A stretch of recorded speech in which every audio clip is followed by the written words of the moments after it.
Biyya Ameerikaa kutaa bulchiinsa Kaalifoorniyaatti dargaggoon waggaa 24 tokko konkolaataa reemfuma fe'ee jiru wajjin hatee jedhame. Dargaggoon harkaan deemuu barate kun konkolaataan itti bareedee ta'uu hookaa'u amalli isa barate dirqisiistee ta'uu hin beekamne konkolaataa dhaabbattee jirtu kaafatee fudhatee badam. Yoo konkolaataa dhaabbattee jirtu mootora isaa kaafatee fudhatee badutti konkolaatittiin reenfa fe'attee jirti waan tureef reenfas wajjumaan hatee badee jechuudha. Namichi konkolaataa reenfa baattu hoofuu Rayaan Reelbaak iddoo awwaalchaa deemuun duratti ragaalee sirna awwaalchaa raawwachuun dura guutamuu qaban guutuudhaaf jedhee bakka ragaan namoota du'anii itti galmaa'u deeme. Achumaanis firoottan awwaala deeman waametoo gara konkolaataa dhaabee biraa deemetti yoo deebi'u as buuteen konkolaatichaa dhabame.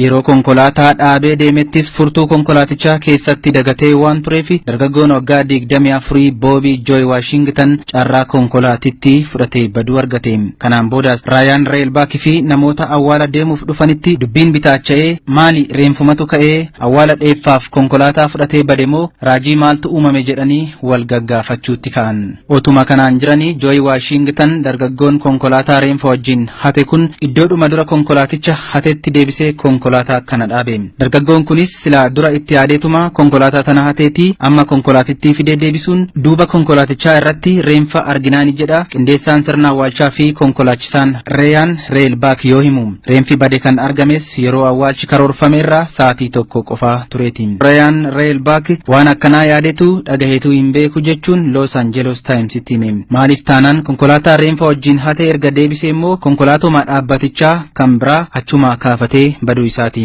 Mi'eeffataan midhaan warra soddaat liqeeffataa kan jedhan san ta'uun ollee konkolaataa isa lammaffaas deebi'ee hatuun yoo hooffatee badu eenyumtuu kan isa dura dhaabbatu hin argamne. Hanni araada ta'eef fakkaataa ammas konkolaataa ormaa keessa bu'ee konkolaataa ari'eetuma sokke. Boodarras iyyaa fi iyyaafannoo guddaan booda bakkuma ga'etti poolisiin hordofee dargaggoo kana